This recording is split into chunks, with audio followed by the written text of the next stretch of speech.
నమస్తే. ప్రస్తుతం మనతో పాటు సీనియర్ జర్నలిస్ట్ దాము బాలాజీ ఉన్నారు. ఆయనతో మాట్లాడదాం. నమస్తే సార్. నమస్తే. సార్, వైజాగ్‌లో అంటే ఎలక్షన్స్ తర్వాత డిన్నర్ ఏంటి, బ్రేక్‌ఫాస్ట్ ఏంటి, లంచ్ ఏంటి అన్నీ అంటే ఒక మెనూ విడుదల చేసింది వైసీపీ. అసలు ఏంటి సార్ మెనూ? మనకి పాత సామెత ఉంది, ఆలు లేదు చూలు లేదు అల్లుడి పేరు సోమలింగం అని. అలాగా వీళ్ళు వైసీపీ వాళ్ళు చాలా అతి చేస్తున్నట్టు కనబడుతుంది. మొన్నంతా ఏమో వైజాగ్కి ట్రావెల్ వాళ్ళంతా పెంచేశారు. తర్వాత టికెట్లన్నీ బుక్ అయిపోయినాయి. అక్కడ హోటళ్ళు, గెస్ట్ హౌస్లు, ఫామ్ హౌస్లు, విల్లాలు అన్నీ బుక్ అయిపోయినాయి. ఇలాగా ఒక ప్రచారాన్ని తీసుకొచ్చారు. తర్వాత తెలిసిందేమంటే ఏవి బుక్ కాలేదు. హోటల్ బుక్ చేయడం ఏముంది, దానికేం డబ్బులు పే చేయాల్సిన లేదు కాబట్టి కావాలని కొన్ని బుక్ చేసి పెట్టారు. బస్సులు అయితే ఏమీ నేను కూడా చూశాను, అన్నీ కూడా ఖాళీలు ఉన్నాయి. కాకపోతే రేట్లు పెంచారు వీళ్ళు. ఎందుకంటే వీళ్ళు కూడా ఏదైనా నిజమేమో అయితే ఎట్లని వీళ్ళు ముందుగా పెంచేసి ఉంటారు. అంత తప్ప ఇప్పటికిప్పుడు ఎవరు వెళ్ళాల్సిన అవసరం లేదు. ఎందుకంటే వీళ్ళు 9 అంటున్నారు, 5వ తేదీ మధ్యాహ్నం లోపల వచ్చేస్తుంది. సో 9కి ఈ లోపల బోల్డ్ టైం ఉంది కదా, 4 రోజులు టైం ఉంది. ఏర్పాట్లు చేసుకోవడం పెద్ద విషయం కాదు. కానీ వీళ్ళు ఒక ప్రచారాన్ని ఏంటంటే మేము గెలవబోతున్నాం అన్న ఒక ప్రచారాన్ని బలంగా వైసీపీ తీసుకురాగలిగింది ఎన్నికల తర్వాత. దానికి పునాది వేసింది జగనే. జగన్ ఎప్పుడైతే అంతవరకు సైలెంట్గా ఉన్నాడు జగన్, ఒక 4 గంటలు మిస్సింగ్ అని కూడా తెలుగుదేశం పత్రికలు రాశాయి. అక్కడ ఓటేసినాక, పులివెందుల నుంచి ఓటేసినాక ఒక 4 గంటలు జగన్ కనపడలేదు, ఎక్కడికి పోయాడని. సో ఒక నెరేటివ్ ఏం బయటకు వచ్చిందంటే జగన్ ముందుగానే కొంతమందిని ఎగ్జిట్ పోల్స్ కోసం వినియోగించాడు. ఎన్నికలు జరుగుతున్న టైంలోనే ఎక్కడికక్కడ ఎన్ని ఓట్లు వేయగానే ఎవరికి వేశారు ఏంటి అనేది కలెక్ట్ చేశారు డేటా. అది మరుసటి రోజుకంతా కూడా పక్కగా వచ్చేసింది. ఆ డేటాలో క్లియర్గా వైసీపీనే అధికారంలోకి వస్తుందని, కనీసం 110 నుంచి 120 సీట్లు వైసీపీకి వస్తుందని జగన్ నమ్ముతున్నాడు. అందుకని కాన్ఫిడెంట్గా 150 దాటేస్తుందని చెప్పేశాడు. 150 దాటుతుంది అనుకున్నా మేమే కదా అధికారంలోకి వస్తామని రేపు చెప్పచ్చు. అందుకని ఆ కాన్ఫిడెన్స్ కారణం ఇదే అనేది ఒక నెరేటివ్. అది నిజమా కాదో తెలియదు. సో ఏదేమైనా అతను కాన్ఫిడెంట్గా గతంలో వచ్చి 150ని బ్రేక్ చేస్తున్నాం రికార్డ్ని, దేశం అంతా మన వైపు చూస్తుంది, 22 కంటే ఎక్కువ ఎంపీ సీట్లు వస్తాయనేది అనౌన్స్ చేసి వెళ్ళిపోయాడు. దాని తర్వాత వైసీపీలో కొంత ఊపు అప్పటి నుంచి మెయింటైన్ చేస్తూ వస్తున్నారు. ఆల్రెడీ వైజాగ్లో ప్లేసెస్ కూడా ఎతుకుతున్నారు. విశాఖ సౌత్లో ఇందిరా ప్రియదర్శిని స్టేడియం అని ఒకరు, లేదు ఈస్ట్లో విశాఖ ఈస్ట్లో ఆంధ్ర యూనివర్సిటీ గ్రౌండ్స్లో అని ఒకరు, లేదు భీమిలిలో మధురవాడలో వైఎస్ఆర్ క్రికెట్ స్టేడియం ఉంది అదైతే బాగుంటుందని ఇంకొకరు. ఇలాగా ప్లేస్ ఎక్కడ చేయబోతున్నారు అనేది కూడా అనౌన్స్ చేశారు. అక్కడ బొత్స ఏర్పాట్లు చూస్తున్నాడని కూడా చెప్పారు. ఈ నేపథ్యంలో కొత్తగా ఒక ఆహార కమిటీ ఒకటి ఏర్పడింది. అంటే ఈ ప్రమాణ స్వీకారోత్సవ కమిటీ ఒకటి ఉంది, అందులో భాగంగా ఫుడ్ కమిటీ ఒకటి ఏర్పడింది. ఈ ఫుడ్ కమిటీకి కన్వీనర్గా ఆళ్ల శ్రీనివాసరెడ్డి అని ఒక అతని పేరుతో ఒక మెనూ ఇప్పుడు సోషల్ మీడియాలో వైరల్ అవుతుంది. ఆ మెనూలో ఏంటంటే మార్నింగ్ బ్రేక్ఫాస్ట్ 2 రకాలుగా ఉంది. ఒకటి vegetarian breakfast, non vegetarian breakfast.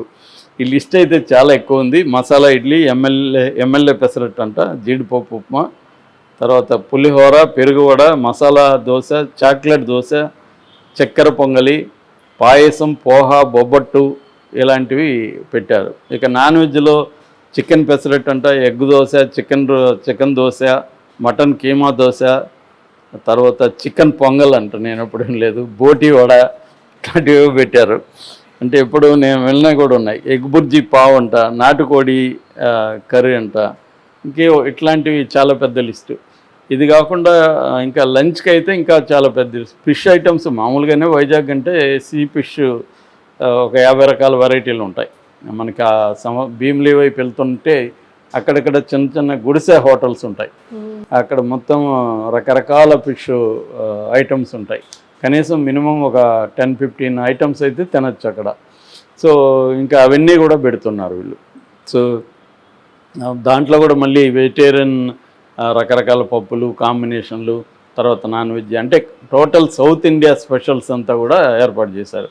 ఇది నిజంగా పెట్టబోతున్నారా లేకపోతే ఇతనెవరు, ఈ ఆళ్ల శ్రీనివాసరెడ్డికి వైసీపీకి సంబంధం ఉందా, నిజంగానే ఫుడ్ కమిటీ అనేది కన్ఫర్మ్ అయితే కాలేదు, కానీ బాగా వైరల్ అవుతుంది. దీన్ని నిజానికి తెలుగుదేశం వాళ్ళు ఎక్కువ వైరల్ చేస్తున్నారు. అంటే వీళ్ళ అతి చూడండి, ఓవర్ యాక్షన్ చూడండి, వీళ్ళ ఫుడ్ ఇలాగా ఉంటుందంట అని చెప్తున్నారు. సో ఇది నడుస్తుంది.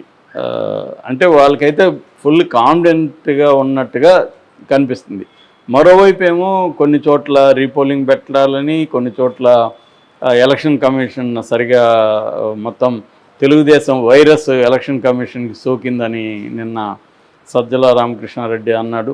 ఒక పక్క ఏమో అలా అంటూనే ఒక పక్క మేము ఖచ్చితంగా గెలుస్తాము, మేము వీళ్ళ అరాచకాలంతా ఎదిరించారు మా వాళ్ళు అని చెప్తున్నారు. ఇప్పుడు కూడా వాళ్ళు ఎన్నికల కౌంటింగ్కి సంబంధించి కూడా చాలా యాక్టివ్గా అయితే అయ్యారు వైసీపీ వాళ్ళు.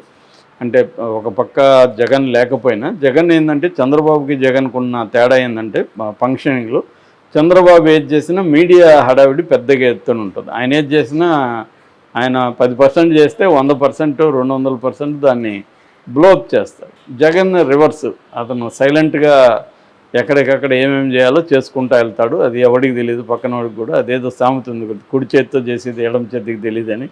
అలాగే జగన్ చేసుకుంటూ వెళ్తాడు. ఈయన రివర్స్, ఈయన కూడా అలాగే చేయగలడు. చంద్రబాబు కూడా అవసరమైనప్పుడు, ఇప్పుడు ఆయన ఎక్కడికి పోయాడు ఎవరికి తెలియదు కదా. అమెరికాకి హెల్త్కి అన్నారు, అమెరికాలో ఏమో అక్కడ ఎన్ఆర్ఐలు ఇక్కడికి రాలేదన్నారు.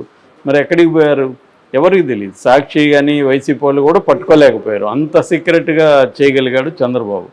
12 రోజులు ఎక్కడున్నాడు అనేది ఇప్పటివరకు ఏ ఆధారం సాక్షి కానీ వైసీపీ మీడియా కానీ చూపించలేకపోయింది. ఇక్కడ ఇంటి పట్టుకుండేవాళ్ళు ఏమో కానీ వాళ్ళు బయట పట్టుకోలేకపోయారు. అంటే ఆ మెకానిజం వాళ్ళకి లేదు. అందుకని ఆయన ఎక్కడో ఉండి వచ్చాడు అనేది ఎవరికి తెలియదు. మామూలుగా అయితే చంద్రబాబు నేచర్ ఏంటంటే ఎక్కడికి పోయినా కూడా అక్కడ ఎన్ఆర్ఐలతో కలవడము, అక్కడేదో మాట్లాడడం ఇవన్నీ జరిగేది. కానీ ఏదో సంథింగ్ సీక్రెట్గా అయితే వెళ్ళాడు, అది క్లియర్. అది ఆయన కానీ లోకేష్ ఎక్కడికి వెళ్ళాడు, ఈయన ఎక్కడికి వెళ్ళాడు అనేది ఎవరికి తెలియదు. అట్లాగే పవన్ కళ్యాణ్ ఎక్కడికి వెళ్ళాడు ఎవరికి ఇప్పటివరకు పసిగట్టలేకపోయారు. సో ఆ మేనేజ్ చేయగలడు. చంద్రబాబు అనుకుంటే సీక్రెట్గాను చేయగలడు. మామూలుగా అయితే ఆయన ఫంక్షనింగ్ ప్రతిదీ పబ్లిసిటీ అనేది ఆయనకు ముందు నుంచి అలవాటు. దాన్ని ఒక ఇమేజ్ బిల్డింగ్ అనేది ఆయన చేసినట్టు దేశంలోనే ఎవరు చేయలేరు. అందుకనే ఆయనకి బ్రహ్మాండమైన ఇమేజ్ బిల్డింగ్ వచ్చింది. ఐటీ పరిశ్రమ అంటే చంద్రబాబు అన్నట్టుగా. నిజానికి ఇతనికంటే అక్కడ కర్ణాటకలో పెద్ద ఎత్తున చేశారు. ఆ టైంలో నేను బెంగళూరులోనే ఉండేవాడిని 3-4 years. కానీ వాళ్ళంత ప్రచారం చేసుకోలేకపోయారు. ఈయన బ్రహ్మాండంగా చేసుకున్నారు. అదేంటంటే ఐటీ భూమి నిజానికి బెంగళూరు అప్పట్లో పెద్ద ఎత్తున వచ్చింది. అది ఏ స్థాయిలో అంటే అక్కడ అమెరికాలో ఉద్యోగం పోతే హీజ్ బెంగళూరుడ్ అని అనేవాళ్ళు. అంటే అది వెర్బగా అయిపోయింది. బెంగళూరుడ్ అంటే బెంగళూరు వల్ల వీడికి ఉద్యోగం పోయిందని. అవుట్ సోర్సింగ్ బెంగళూరుకి ఇవ్వడం వల్ల వీడికి ఉద్యోగం పోయింది. సో హీ వాజ్ బెంగళూరుడ్ అంటే వాడికి బెంగళూరు వల్ల ఉద్యోగం పోయిందని ఆ కాంటెక్స్లో వచ్చింది. అట్లాగే సిలికాన్ వ్యాలీ ఆఫ్ ఇండియా అని కూడా పేరు వచ్చింది. అయినా కూడా ప్రచారం వ్యక్తులుగా చూసుకున్నప్పుడు ముఖ్యమంత్రిగా చంద్రబాబు పేరు వచ్చింది. అక్కడ అప్పట్లో ఎస్ఎం కృష్ణ ఉండేవాడు, ఆయన కూడా చాలా ప్రొయాక్టివ్గా పనిచేస్తాడు. సో ఇలాగా జగన్ కూడా సైలెంట్గా వీళ్ళని గైడ్ చేస్తున్నట్టుగా ఉంది.